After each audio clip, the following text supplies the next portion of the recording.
Voici une petite présentation de SketchUp. C'est une présentation très simple qui n'a pas d'autre ambition que de vous faire découvrir ce logiciel et si possible de vous le faire adopter. Avant de commencer, nous allons juste vérifier que vous avez bien à gauche cette grande palette d'outils. Et si vous ne l'avez pas, vous allez l'obtenir par le menu d'affichage, palette d'outils, grand jeu d'outils. Voilà, alors nous l'avons et maintenant nous allons commencer à nous intéresser aux moyens de se déplacer dans les objets 3D de SketchUp. Nous allons utiliser les outils qui se trouvent là en bas à gauche, à commencer par l'outil Orbit. Nous le posons sur l'écran, on clique et vous voyez, on tourne autour de l'objet, on peut le voir sous différents angles.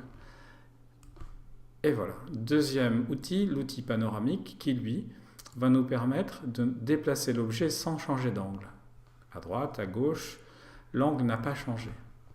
Le troisième outil, c'est l'outil Zoom qui lui va nous permettre de nous approcher ou de nous éloigner des objets. Si vous avez une souris à molette, nous allons oublier les icônes qui sont là et nous servir uniquement de la souris. Le bouton du milieu correspond à l'outil Orbit. Je clique sur le bouton du milieu et voici l'outil Orbit. Si j'ajoute la touche majuscule, eh bien c'est l'outil panoramique qui devient actif. Et enfin, la molette, elle, nous donne le zoom. Si nous avons un outil actif, n'importe lequel, le simple fait de cliquer sur la souris nous permet de passer de l'un à l'autre sans avoir à faire un aller-retour vers la palette. C'est tellement simple que vous n'utiliserez plus les icônes de la palette et vous servirez uniquement de votre souris. Voyons maintenant comment créer des volumes avec SketchUp. Vous avez ici un espace de travail. Dans cet espace de travail, nous avons trois axes, un rouge, un vert, un bleu. Le rouge et le vert déterminent un plan horizontal et l'axe bleu est vertical. J'ai représenté ici quelques images qui sont ouvertes avec des segments de ligne et je vais fermer la première image comme ceci. On a un changement de couleur qui nous indique qu'avec l'outil pousser-tirer, nous allons pouvoir élever un volume. Même chose, je peux étirer le volume sur les faces verticales. Ce qui compte, c'est que l'étirement se fait toujours perpendiculairement à la surface. Je peux fermer une autre image et obtenir le même changement de couleur et donc la même possibilité d'étirement. La première condition donc pour créer un volume, c'est d'avoir des surfaces fermées. La deuxième condition, nous allons voir tout de suite, si je ferme cette surface ou ce qui ressemble à une surface, rien ne se passe. Si je fais pivoter mon plan de travail, j'aperçois que les 4 points qui sont ici n'ont pas l'air d'être dans un même plan. Il me suffit, avec l'outil ligne, de faire apparaître 2 triangles. Tous les points d'un triangle sont dans un même plan. Je peux faire apparaître 2 surfaces étirables. Une surface, 2 surfaces. On aperçoit bien que ces 2 triangles sont orientés différemment. De la même façon, vous voyez, je peux étirer cette surface ici, mais cette zone courbe-là n'est pas étirable.